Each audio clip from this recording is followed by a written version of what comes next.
ఈరోజే అధిక జ్యేష్ఠమాస 3వ శనివారం. ఈ అధిక మాసంలో విశేషంగా విష్ణుమూర్తిని పూజించాలి. మరి ఇంతటి విశేషమైన రోజు ఈ కథను వింటే చాలు. శని బాధలు, శని దోషాలు తొలగిపోతాయి. ఆ శనీశ్వరుడి సంపూర్ణ అనుగ్రహం మీకు కలుగుతుంది. మరి ఆ కథ ఏంటో ఇప్పుడు తెలుసుకుందాం. పూర్వం చంద్రవంశంలో మణివర్మ అనే మహారాజు ఉండేవాడు. అతను ధర్మాత్ముడు, సకల శాస్త్ర పారంగతుడు. అతని రాజ్యంలో ప్రజలు సుఖ సంతోషాలతో వర్ధిల్లుతున్నారు. ఇక మహారాజు ఎన్నో యజ్ఞాలు, యాగాలు చేశాడు. ఎన్నో దాన ధర్మాలు చేశాడు. కాలక్రమేణా ఇలా అనుకున్నాడు, నేను చేసిన పుణ్యం అంతా ఇంతా కాదు. నా వంటి ధర్మాత్ముడు ఈ భూమిపైనే లేడు. నాకు ఏ గ్రహము ఏ హాని చేయలేదు అని. యమధర్మరాజు కూడా నన్నేమీ చేయలేడు అనే అహంకారం మణివర్మలో మొదలైంది. ఇక ఒకరోజు అతని ఆస్థాన పండితుడు ఇలా పలికాడు, ప్రభు, రేపటి నుంచి మీకు ఏళ్నాటి శని ప్రారంభం కాబోతుంది. శనీశ్వరుడు కర్మ ఫలదాత. అతని దృష్టి నుంచి ఎవరూ తప్పించుకోలేరు.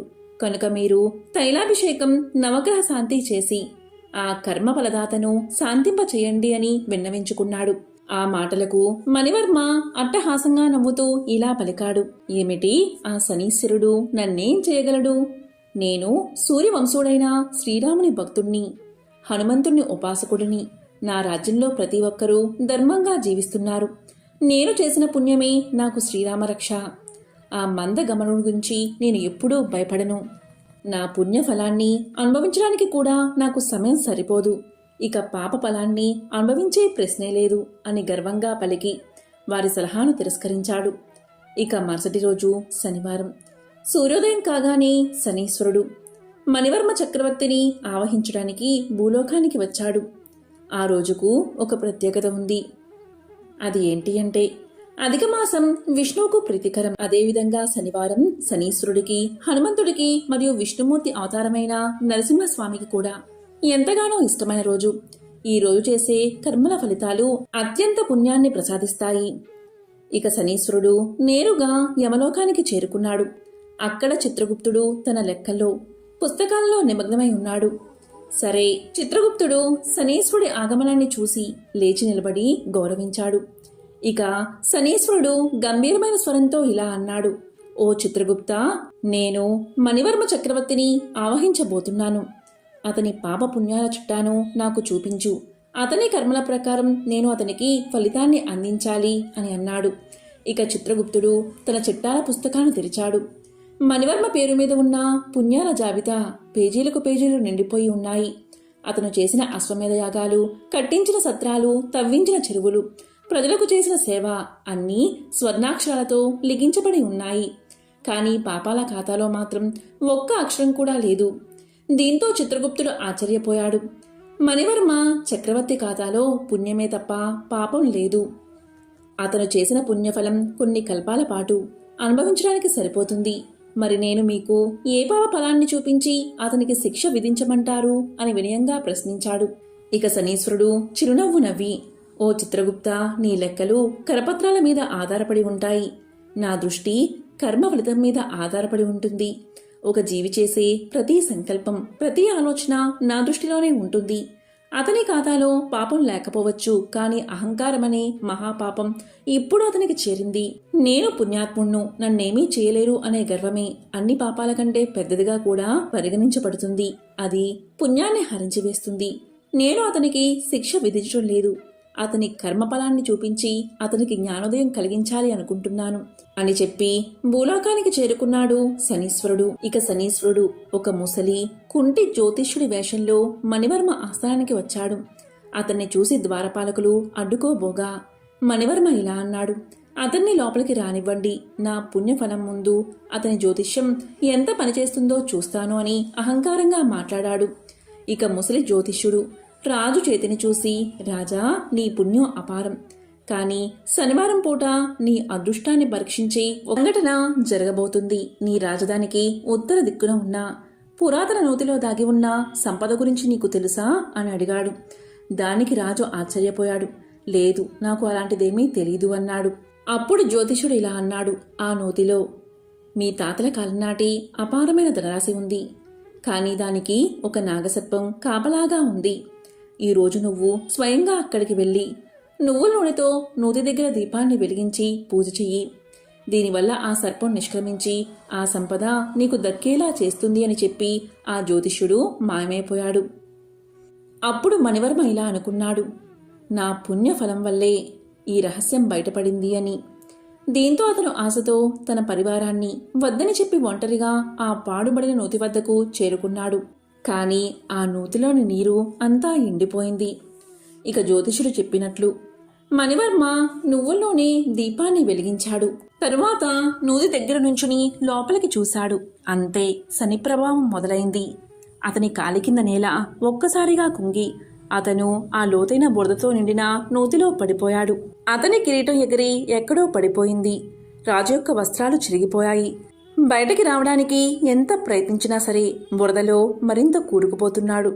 అప్పుడు అతనికి అర్థమైంది, ఇది శనీశ్వరుడి లీల అని. తన అహంకారానికి తగిన శాస్తి జరిగిందని పశ్చాత్తాపపడ్డాడు. ఆ నూతిలోనే రోజుల తరబడి ఆకలి దప్పికలతో కీటకాలు కుడుతూ ఉండగా నరకాన్ని అనుభవించాడు. అతన్ని ఎవరూ వెతకడానికి రాలేదు. ఎందుకంటే రాజుగారు ఏకాంత ధ్యానం కోసం అరణ్యాలకు వెళ్లారని ఒక వదంతును శనీశ్వరుడు వ్యాపింపచేశాడు కాబట్టి. ఇక నరకయాతన అనుభవిస్తున్న మణివర్మలో మార్పు వచ్చింది. అతను తన అహంకారాన్ని వదిలిపెట్టాడు. ఓ శనీశ్వర, కర్మ ఫలదాత, నీ న్యాయదృష్టి అమోఘం. నేను చేసిన అపరాధాన్ని మన్నించు. నా అహంకారాన్ని తొలగించి నాకు జ్ఞానాన్ని ప్రసాదించావు. ఈ దేహం నుండి నన్ను విముక్తుణ్ణి చెయ్యి. నాకు పుణ్యఫలాన్ని నేను కోరాను. నా కర్మఫలాన్ని అనుభవించడానికి నేను సిద్ధంగా ఉన్నాను అని ఆర్తితో ప్రార్థించాడు. అతని ప్రార్థనలోని నిజాయితీని, పశ్చాత్తాపాన్ని శనీశ్వరుడు గ్రహించాడు. శని కేవలం శిక్షించేవాడే కాదు, పశ్చాత్తాపడిన వారిని ఉద్ధరించేవాడు కూడా. ఇంకా మరుసటి రోజు అధికమాస శనివారం నాడు ఒక బాటసారి రూపంలో ఆ నూతి దగ్గరకు చేరుకున్నాడు శనీశ్వరుడు. నూతిలో ఉన్న మణివర్మ దీనస్థితిని చూసి ఒక తాడు వేసి అతన్ని బయటకు లాగాడు. ఇక బయటకు వచ్చిన మణివర్మ చిరిగిన బట్టలతో, బురదతో నిండిన దేహంతో గుర్తుపట్టని విధంగా ఉన్నాడు. అతను ఆ బాటసారి పాదాలపై పడి, మహానుభావా, నన్ను రక్షించావు అన్నాడు. అప్పుడు బాటసారి ఇలా అన్నాడు, రాజా, నిన్ను రక్షించింది నేను కాదు, నీ పశ్చాత్తాపం, నీలో కలిగిన మార్పు. గుర్తుంచుకో, పుణ్యం చేయడం, అదేవిధంగా ఆ పుణ్యాన్ని చూసి గర్వపడ్డం చాలా తప్పు. పుణ్యాన్ని చూసి గర్వపడకుండా ఉండడం, అంతకంటే ముఖ్యం దానం చేయడం ఎంత గొప్పదో అర్థం చేసుకో. ఎప్పుడూ కూడా అహంకారం అనేది ఉండకూడదు అని హితవు చెప్పాడు. అధికమాస శనివారం నాడు చేసే కర్మలు అనంతమైన ఫలితాన్ని ఇస్తాయి. నీవు ఈ రోజున అహంకారంతో ప్రవర్తించావు, వెంటనే దాని ఫలితాన్ని పొందావు. అలాగే పశ్చాత్తాపంతో నన్ను స్మరించావు, దాని ఫలంగా విముక్తిని పొందావు అని చెప్పి తన నిజరూపంలో దర్శనమిచ్చి అంతర్ధానమయ్యాడు శనీశ్వరుడు. ఇక జ్ఞానోదయం పొందిన మణివర్మ తిరిగి తన రాజ్యానికి చేరుకున్నాడు. తన అహంకారాన్ని వదిలి ఎంతో భక్తి శ్రద్ధలతో ప్రతి శనివారము శనీశ్వరుని పూజిస్తూ ప్రజలను కన్న బిడ్డల్లా చూసుకుంటూ రాజ్యాన్ని పరిపాలన చేశాడు మణివర్మ. ఎంతో విశేషమైన పవిత్రమైన ఈ కథను విన్నవారికి ఆ శనీశ్వరుడి సంపూర్ణ అనుగ్రహం లభిస్తుంది. బృహదస్వుడు అనే ముని పాండవుల వద్దకు వచ్చాడు. అప్పుడు పాండవుల్లో పెద్దవాడైన ధర్మరాజు ఆ మునికి అతిథి సత్కార్యాలు చేసి కౌరవుల వల్ల తాము పడుతున్న బాధలు అన్నీ వివరించి, మహాత్మా, రాజ్యాన్ని, నివాసాన్ని పోగొట్టుకున్న మాలాగా అడవిలో కష్టాలు పడుతున్నవారు ఎవరైనా ఉన్నారా? ఉంటే చెప్పండి అని అడిగాడు. అందుకు బృహదస్వుడు ఇలా పలికాడు, ధర్మరాజా, నీవు కష్టాలు పడుతూ అడవుల్లో ఉన్న నీ వెంట నీ అన్నదమ్ములు, నీ భార్య, నీ హితం కోరే విప్రులు నీ వెంట ఉన్నారు. పూర్వం నలుడు అనే మహారాజు నీవలే జూదంలో సర్వం కోల్పోయి పుష్కరునికి రాజ్యాన్ని అప్పగించి భార్యా సమేతుడై ఒంటరిగా అరణ్యాలకు వెళ్లాడు అని చెప్పాడు. అది విని ధర్మరాజు, మహాత్మా, నాకు నకులుని కదా, వివరించండి అని అడిగాడు. అప్పుడు బృహదస్వుడు ఇలా చెప్పడం ఆరంభించాడు. నిషిత దేశాన్ని వీరసేనుడి కుమారుడైన నలుడు పరిపాలిస్తున్న కాలమది. తన పరాక్రమంతో ఎన్నో దేశాలను జయించి ప్రజారంజకంగా పరిపాలిస్తున్నాడు. నలుడికి జూదం అంటే ఎక్కువ ప్రీతి. ఆ కాలంలో విదర్భ దేశాన్ని భీముడు అనే రాజు పరిపాలిస్తున్నాడు. చాలా కాలం అతనికి సంతానం లేదు. అతనికి దమనుడు అనే మునిచ్చిన వరం వల్ల దమయంతి అనే కూతురు, దముడు, దమనుడు, దాంతుడు అనే కుమారులు కలిగారు. దమయంతి సౌందర్య రాశి, గుణవంతురాలు. దమయంతి నలుడి గుణగణాల గురించి విన్నది. నలుడు దమయంతి గురించి, ఆమె సౌందర్యం గురించి విన్నాడు. ఇరువురి నడుమ ప్రేమ అంకురించింది. ఒకరోజు నలుడు ఉద్యానవనంలో ఉండగా హంసల గుంపు వచ్చి అక్కడ వాలింది. ఆ హంసలను చూసి ముచ్చటపడి నలుడు వాటిలో ఒకదాన్ని పట్టుకున్నాడు. మిగిలిన హంసలు తోటి హంసను విడిచి వెళ్లలేక ఆకాశంలో తిరుగుతున్నాయి. నలునితో అతని చేతిలోని హంస మానవ భాషలో ఇలా పలికింది: ఓ నలమహారాజా, నీవు దమయంతిని ప్రేమిస్తున్నావు. నేను దమయంతి వద్దకు వెళ్లి నీ గురించి, నీ అందచందాల గురించి, గుణగణాల గురించి చెప్పి నీ మీద అనురాగం కలిగేలా చేస్తాను అని పలికింది. ఆ హంస పలుకులు విని నలుడు ఆనందపడి దాన్ని విడిచిపెట్టాడు.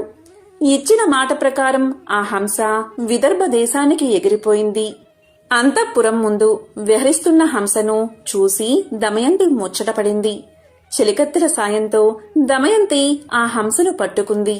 ఆ హంస దమయంతితో ఇలా పలికింది: ఓ దమయంతి, నేను నీ హృదయేశ్వరుడైన నలుడి వద్ద నుండి వచ్చాను.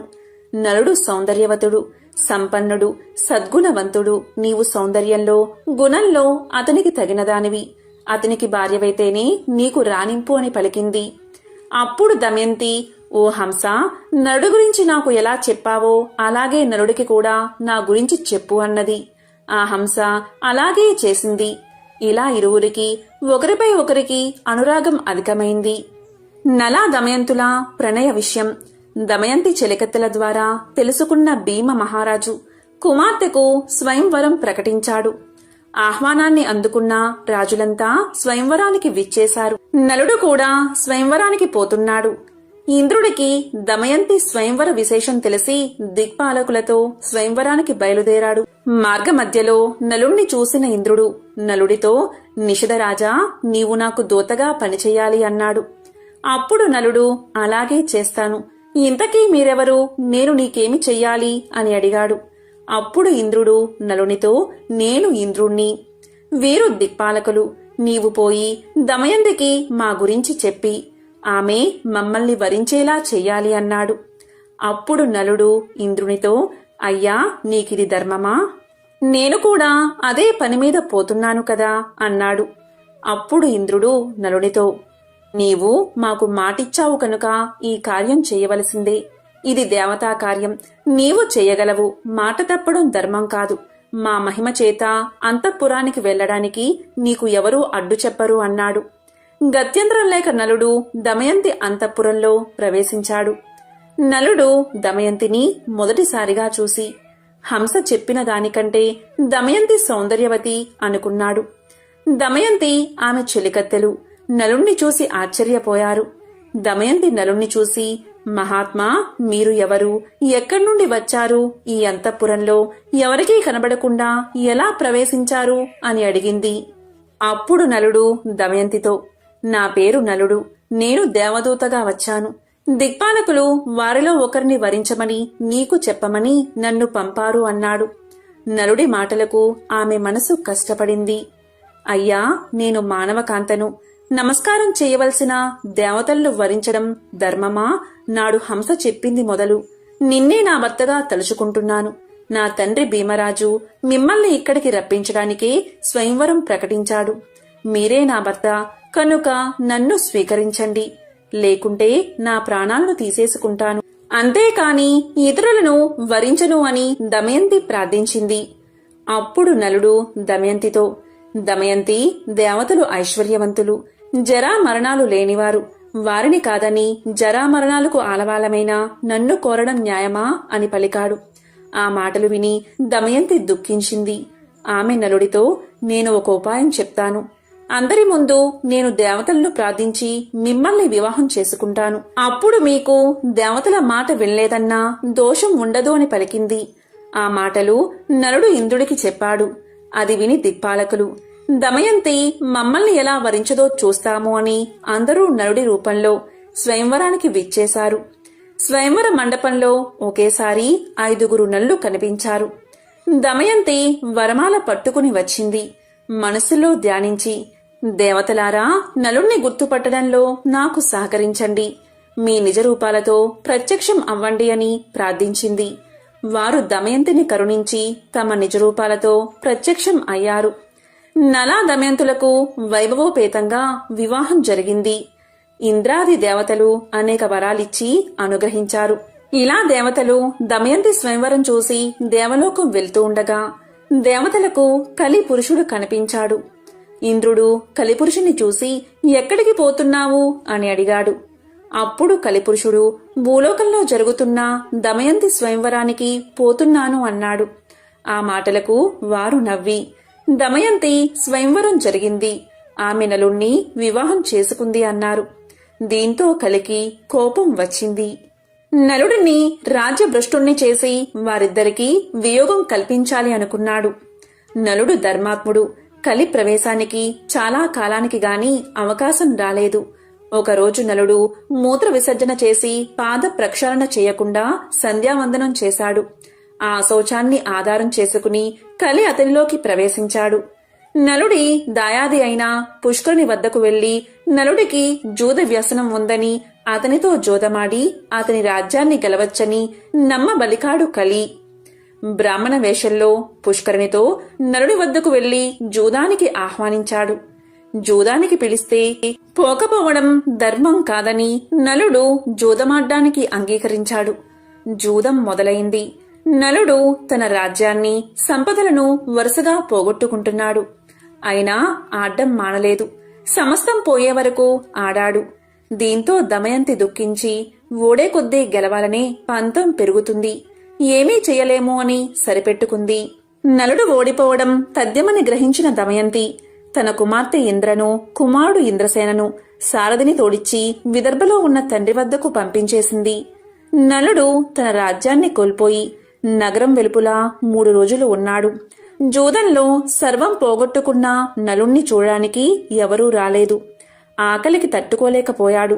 ఆకాశంలో ఎగురుతున్న పక్షులను పట్టడానికి తన పైవస్త్రాన్ని వాటి మీద విసిరాడు. ఆ పక్షులు ఆ వస్త్రంతో సహా ఎగిరిపోయాయి. దీంతో నలుడు సిగ్గుపడి తన భార్య కొంగును పైవస్త్రంగా కప్పుకున్నాడు. ఆ దుస్థితికి తట్టుకోలేని నలుడు, దమయంతి, ఇక్కడ 4 మార్గాలు ఉన్నాయి. ఇది నీ పుట్టిల్లు విదర్భ దేశానికి పోయేదారి, ఇది దక్షిణ దేశానికి పోయే మార్గం, ఇది కోసల దేశానికి పోయే మార్గం, ఇది ఉజ్జయిని దేశానికి పోయే మార్గం. వీటిలో మనకు అనుకూలమైన మార్గమేదో చెప్పు అన్నాడు. ఇంకా భార్యతో ఇలా పలికాడు, నీవు అడవులలో కష్టాలు పడలేవు, నీ తండ్రి ఇంటికి వెళ్లి సుఖంగా ఉండు అని చెప్పాడు. అప్పుడు దమయంతి ఇలా పలికింది, అవును నాదా, మనమిద్దరం విదర్భకు వెళ్లి సుఖంగా ఉందామని చెప్పింది.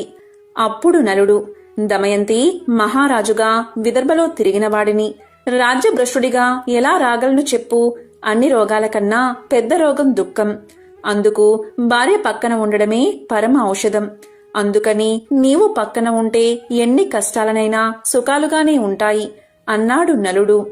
దానికి దమయంతి, నిజమే, అందుకని నన్ను ఎప్పుడూ మీ వెంట ఉండడానికి అనుమతించండి అని పలికింది. అందుకు నలుడు అంగీకరించాడు.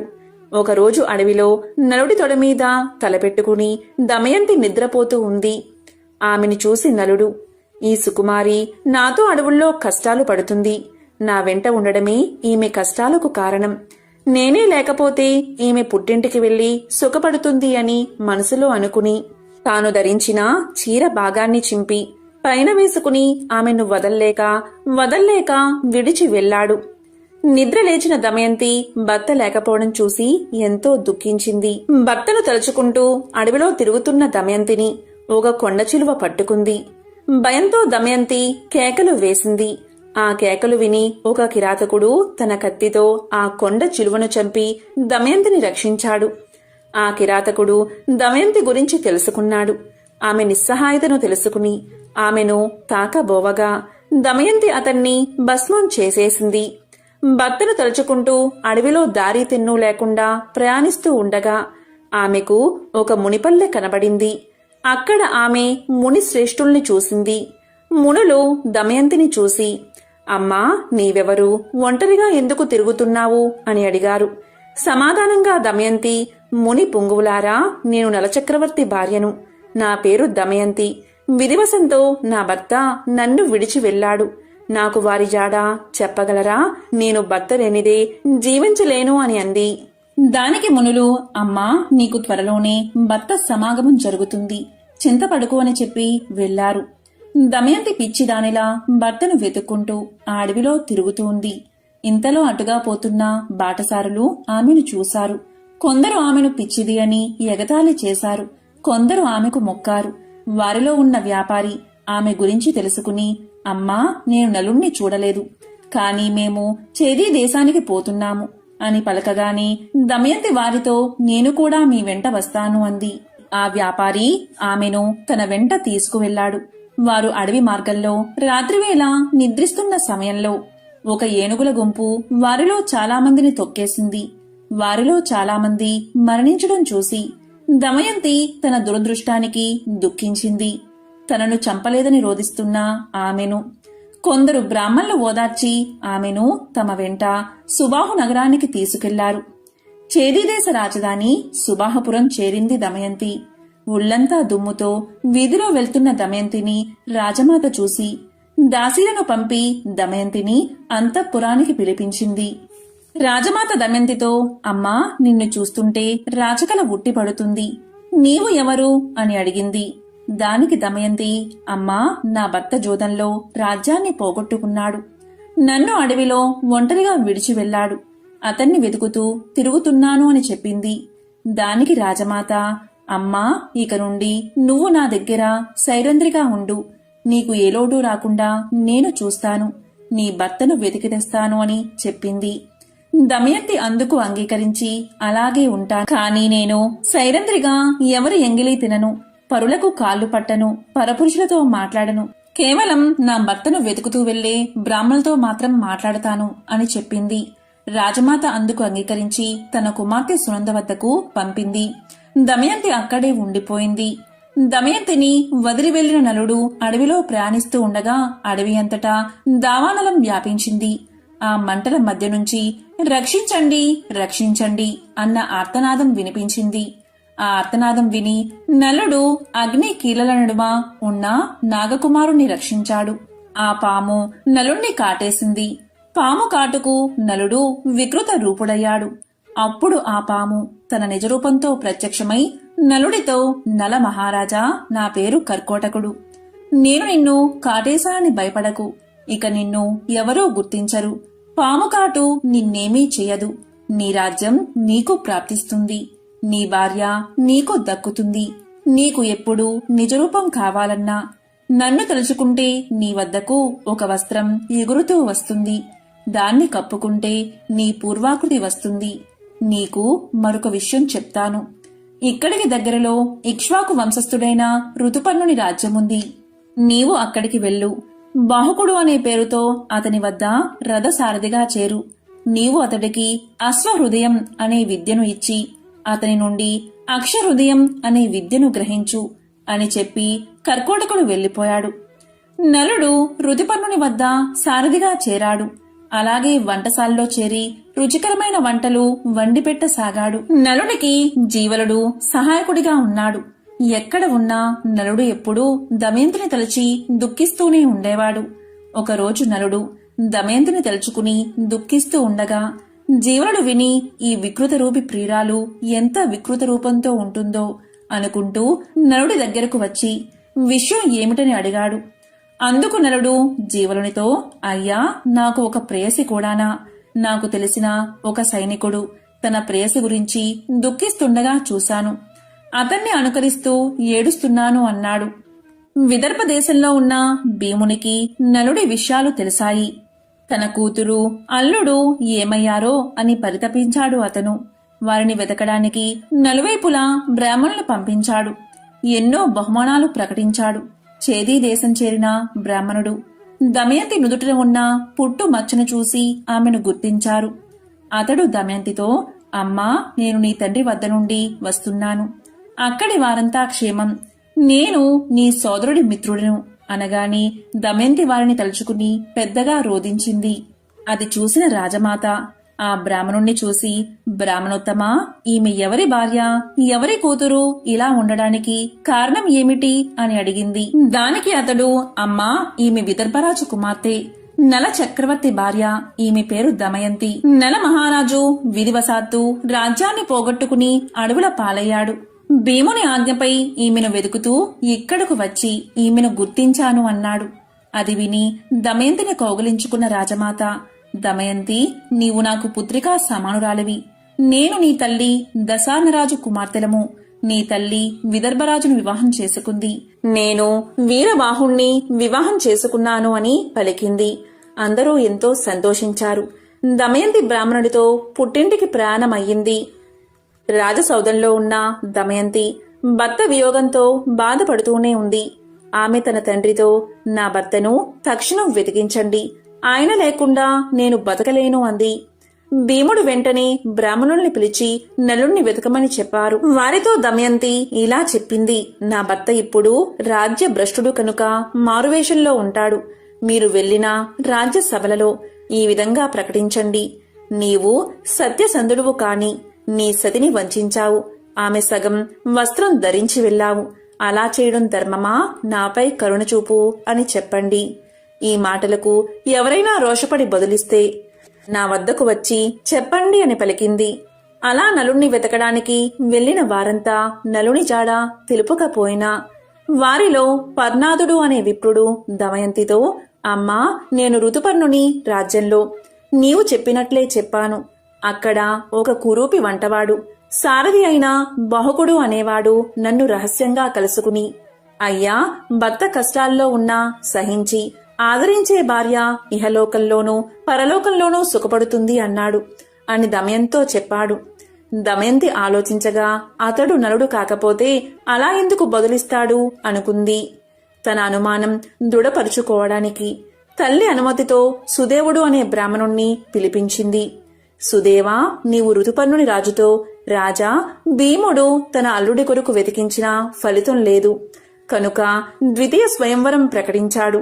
భూమండలంలోని రాజులంతా వస్తున్నారు. మరునాడే స్వయంవరం కనుక వెంటనే బయలుదేరు అని చెప్పు అని చెప్పి పంపించింది. సుదేవుడు ఋతుపర్ణునితో దమయంతి చెప్పమన్నట్లే చెప్పాడు. దమయంతి బ్రాహ్మణుని ద్వారా పంపిన సందేశం విని ఋతుపర్ణుడు స్వయంవరానికి వెళ్లాలి అనుకున్నాడు. కాని ఒక్క రోజులో విదర్భను చేరడం ఎలా అనుకుని సారథి అయిన బాహుకుని పిలిచి, బాహుక, దమయంతికి ద్వితీయ స్వయంవరం ప్రకటించారు, నాకు చూడాలని ఉంది. ఒక్క రోజులో మనం విదర్భకు వెళ్లాలి, నీ అశ్వ సామర్థ్యం ప్రకటించు అన్నాడు. సరే అని చెప్పిన బాహుకుడు అంటే నలుడు మనసులో కలతకు గురై, నేను అడవిలో నిర్దాక్షిణ్యంగా వదిలి రాబట్టే కదా దమయంతి రెండవ స్వయంవరం ప్రకటించింది. అవివేకులైన పురుషులు తాము ఏమి చేసినా భార్య ప్రేమిస్తుందని అనుకుంటారు. కాని అది నిజం కాదు. నా మీద కలిగిన కోపంతో దమయంతి ఇలా చేసిందని దుఃఖించాడు. అయినా దమయంతి పతివ్రత, ఇద్దరు పిల్లల తల్లి, ఈ విధంగా రెండవ పెళ్లి చేసుకుంటుందా ఏమో, ఆ వింత చూస్తాను అని మనసులో అనుకున్నాడు. వెంటనే రథానికి గుర్రాలను కట్టి విదర్భకు ఋతుపర్ణుని తీసుకుని ప్రయాణమయ్యాడు. ఋతుపర్ణుడికి రథం పోయే వేగం చూస్తుంటే అది సూర్యుడి రథంలా, బాహుకుడు అణురుడిలా అనిపించింది. పక్కనే ఉన్న వార్షేయుడికి అదే సందేహం కలిగింది. భూలోకంలో ఉన్న నలుడికి మాత్రమే ఇలాంటి నైపుణ్యం ఉంది. కాని ఈ కురూపి నలుడు ఎలా అవుతాడు అని మనసులో అనుకున్నాడు. ఇంతలో ఋతుపర్ణుని ఉత్తరీయం జారి కింద పడింది. బాహుక, రథం ఆపు, వార్ణేయుడు దిగి ఉత్తరీయం తీసుకువస్తాడు అన్నాడు. దానికి బాహుకుడు, మహారాజా, మనం ఆమడ దూరం వచ్చేశాం, అంత దూరం నడుచుకుంటూ ఎలా తీసుకురాగలం అన్నాడు.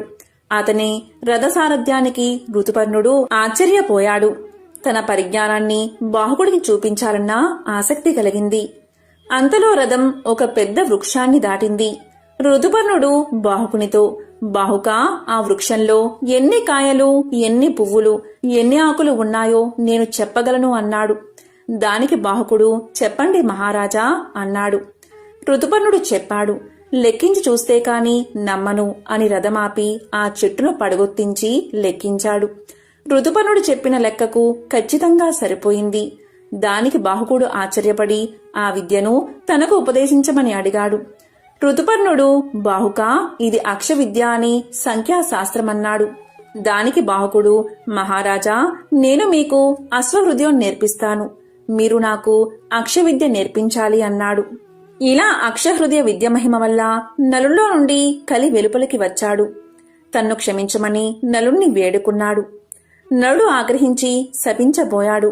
అప్పుడు కలి నలుడితో, నలమహారాజా, నిన్ను ఆవహించి నీలో ఉన్న సమయంలో నిన్ను కర్కోటకుడు కాటువేయడం వల్ల అనుక్షణం కాలిపోయాను. ఇంతకంటే ఈ శాపం ఏముంటుంది?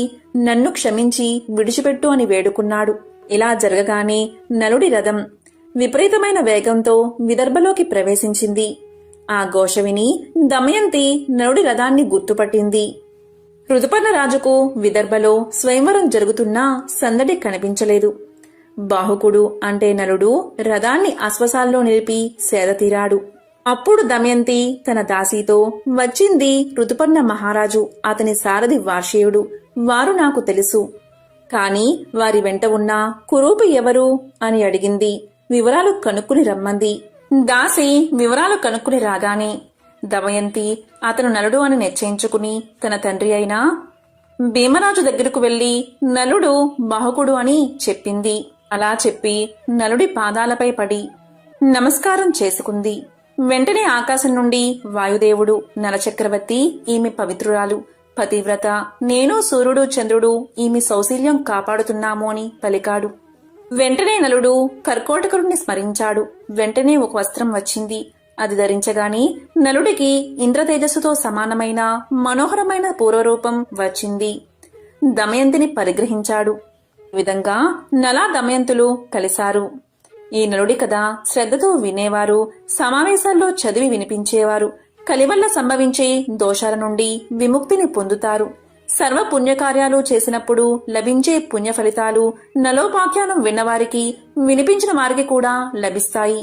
అటువంటి వారికి బహుపుత్ర లాభం, పౌత్ర వృద్ధి, ఆయురారోగ్య, ధన సంపత్తులు కలుగుతాయి. విష ప్రయోగం నుంచి బాధలు, చెడు విషయాల్లోని లంపడత్వం వారిని అంటవు. వారు ధర్మాత్ములు కాగలరు. కర్కోటకస్య నాగస్య దమయంత్య నలస్య చ ఋతుపర్ణచ్చ రాజర్షి కీర్తనం కరినాశనం. పూర్వం భక్తులు తమ తమ ఇష్ట దైవాలను ఎంతగా తమ భక్తిని చాటుకున్నారంటే సాక్షాత్తు దేవుళ్లే స్వయంగా భువికి దిగివచ్చి తమ భక్తుల కోర్కెలను నెరవేర్చేవారు. అలా తన భక్తితో స్వామిని మెప్పించిన అపర భక్తుడే బావాజీ. బావాజీ స్వామితో కలిసి పాచికలు ఆడాడు. తిరుమలలోని మాడ వీధుల్లోని ప్రధాన గోపురానికి కుడివైపున మఠం ఆ భక్తుడు బావాజీదే. ఆ మఠంపై శ్రీ వెంకటేశ్వరుడు తన భక్తుడు బావాజీతో పాచికలాడుతున్న దృశ్యం కనిపిస్తుంది. ఈ మఠాన్ని హాతీరాం మఠం అంటారు. కొన్ని వందల ఏళ్ల క్రితం బావాజీ అనే భక్తుడు తీర్థయాత్రలు చేస్తూ ఉత్తరాది నుంచి తిరుమలకు చేరుకున్నాడు. అక్కడ శ్రీ వెంకటేశ్వరుడి దివ్య మంగళ విగ్రహాన్ని చూసిన ఆయన మనసు అక్కడే లగ్నమైపోయింది. తోటి యాత్రికులంతా వెళ్లిపోయినా ఆయన తిరుమలలోనే ఉండి నిత్యము స్వామిని దర్శించుకునేవాడు. ఆలయంలో గంటల తరబడి బావాజీ నిలబడి ఉండడం అర్చకులకు కంటగింపుగా మారింది. అలాంటి వ్యక్తి నిరంతరం గుడిలో ఉండడాన్ని అనుమానాస్పదంగా భావించిన అర్చకులు ఆయన్ని బయటకు గెంటేసేవారు. ఇకపై ఆలయంలోకి రాకూడదంటూ కట్టడి చేశారు. దీంతో తీవ్ర మనస్తాపానికి గురైన బావాజీ శ్రీనివాసుడి దర్శన భాగ్యం కోసం చిన్న పిల్లవాడిలా విలపించాడు. రాత్రింబవళ్ళు కన్నీరు మున్నీరయ్యాడు. అప్పుడు అతన్ని ఓదార్చేందుకు సాక్షాత్తు శ్రీనివాసుడే దిగిరాక తప్పలేదు. స్వామి బావాజీతో ఇలా పలికాడు, నిన్ను నా సన్నిధికి రానివ్వకపోతే ఏమవుతుంది? నేను రోజు నీతో సమయం గడిపేందుకు వస్తూ ఉంటాను అని అభయాన్ని ఇచ్చాడు స్వామి. అలా నిత్యం రాత్రిపూట పవలింపు సేవ ముగిసిన తర్వాత ఆలయం ఎదురుగా ఉన్న బావాజీ మఠానికి చేరుకునేవాడు శ్రీనివాసుడు. అక్కడ వారిద్దరూ పొద్దు పొడిచే వరకు కబుర్లతో కాలాన్ని గడిపేవారు. కొన్నిసార్లు కాలక్షేపం కోసం పాచికలు ఆడుకునేవారు. అలా సరదాగా గడుపుతున్న తరుణంలో ఒక పరిణామం చోటు చేసుకుంది. అదేంటి అంటే, అలా ఒకసారి బావాజీతో స్వామివారు పాచికలాడుతూ కాలాన్ని గమనించలేదు. సుప్రమాతవేళ సమీపించింది. జగన్నాథునికి మేలుకొలుపు పాడేందుకు అర్చకులు ఆలయాన్ని సమీపించసాగారు. ఆ చప్పుళ్లను విన్న వెంకటేశ్వరుడు వెంటనే లేచి అక్కడ్నుంచి ఆలయం లోపలికి వెళ్ళిపోయాడు. ఆ హడావుడిలో ఆయన కంఠాభరణం ఒకటి మర్చిపోవడంతో అది బావాజీ మఠంలోనే ఉండిపోయింది. ఆ ఉదయం మూల విరాట్టుని అలంకరిస్తున్న అర్చకులు ఆయన ఒంటి మీద అతి విలువైన కంఠాభరణం మాయమవడం గమనించారు. అదే సమయంలో తన మఠంలో ఉండిపోయిన కంఠాభరణాన్ని తిరిగి ఇచ్చేందుకు బావాజీ ఆలయం లోపలికి ప్రవేశించగా అతని చేతిలో ఉన్న ఆ ఆభరణాన్ని చూడగానే అర్చకులు మరేమీ ఆలోచించకుండా దాన్ని లాక్కుని బావాజీని దూషిస్తూ స్థానిక నవాబు దగ్గరకు తీసుకుపోయారు. అప్పుడు నవాబు ఆ ఆభరణాన్ని ఎందుకు, ఎలా దొంగలించావని బావాజీని ప్రశ్నించగా బావాజీ తానేమీ దాన్ని దొంగలించలేదని చెప్పాడు. సాక్షాత్తు శ్రీనివాసుడే తనతో రాత్రంతా పాచికలు ఆడాడని, అర్చకులు రావడంతో హడావుడిగా ఆలయంలోకి వచ్చేయడంతో తన కంఠాభరణాన్ని తన మఠంలోనే మర్చిపోయాడని వివరణ ఇచ్చాడు. బావాజీ ఇచ్చిన సమాధానాన్ని ఎవ్వరూ నమ్మలేదు. వెంటనే నవాబు బావాజీని కారాగారంలో పడవేయమని ఆజ్ఞ ఇచ్చాడు. బావాజీని కారాగారంలో పడేశారు. నిజంగానే ఆ శ్రీనివాసుడు ప్రతి రాత్రి నీకోసం వచ్చిన మాట నిజమే అయితే నీకు ఒక పరీక్షను పెడుతున్నాం. ఈ కారాగారం నిండా బండెడు చెరుకు గడలు వేస్తాం. ఉదయం సూర్యుడు పొడిచే వేళకి అవన్నీ పొడిపొడిగా మారిపోవాలి అని నవాబు అతనికి పరీక్ష పెడతాడు. ఆ రోజు అర్ధరాత్రి బావాజీని బంధించిన గది నుంచి ఏనుగు యొక్క అరుపులు వినిపించాయి. అవేమిటా అని లోపలికి తొంగి చూసిన సైనికుల ఆశ్చర్యానికి అంతులేకుండా పోయింది. ఆ గదిలో నామాలు ధరించిన ఒక ఏనుగు బండెడు చెరుకుగడలను సునాయాసంగా పిప్పి చెయ్యసాగింది. మూసిన తలుపులు మూసినట్లే ఉన్నాయి. ఎక్కడి కావలి వాళ్ళు అక్కడే ఉన్నారు. అయినా ఒక ఏనుగు లోపలికి చక్కగా ప్రవేశించగలిగింది. ఆ కార్యక్రమం జరుగుతున్నంత వరకు బావాజీ రామనామస్మరణ చేస్తూనే ఉన్నారు. అప్పట్నుంచి ఆయనకు హాతీరాం బావాజీ అన్న పేరు స్థిరపడిపోయింది. హాతీరాం భక్తిని స్వయంగా చూసిన నవాబు ఆయన్ని ఆలయ అధికారిగా నియమించాడు. హాతీరాం బావాజీతో పాచికలాడి స్వామి తిరుమలలోని తన ఆస్తులంటిని పందెంగా పెట్టి ఓడిపోయాడని, అప్పట్నుంచి తిరుమల ఆలయం అతని వారసుల అధీనంలోనే ఉన్నదని ఒక కథ కూడా ఉంది. హాతీరాం బావాజీ మొదట్లో శ్రీవారి ప్రసాదాన్ని ఆహారంగా తీసుకునేవారు. అయితే ప్రతిరోజు ఊరికే ప్రసాదాలు ఇవ్వడం ఇష్టం లేని ఆలయ అధికారులు హాతీరాంని కట్టెలు కొడితేనే ప్రసాదం స్వీకరించాలి అని షరతులు విధించారు. హాతీరాంజీ ఏనుగులా బలంగా ఉండేవాడని పురాణాలు చెబుతున్నాయి.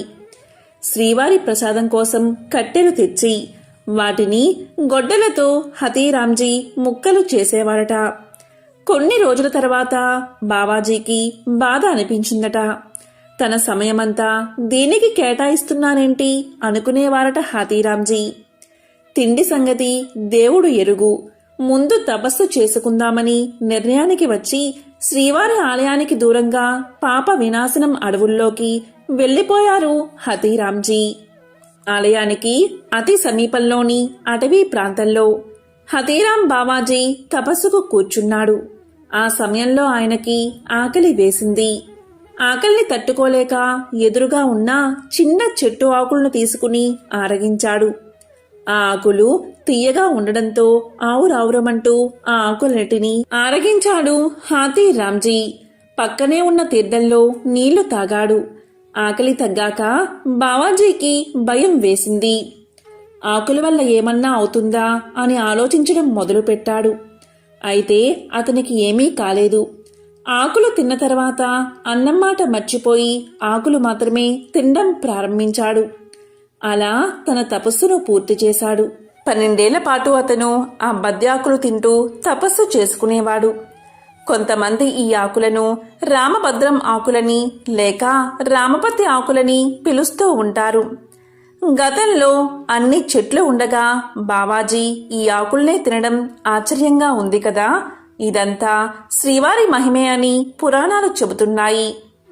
ఆ బద్ది చెట్టు శేషాచలంలో మాత్రమే విరివిరిగా పెరుగుతాయి, ఇంకా ఎక్కడా కనిపించదు.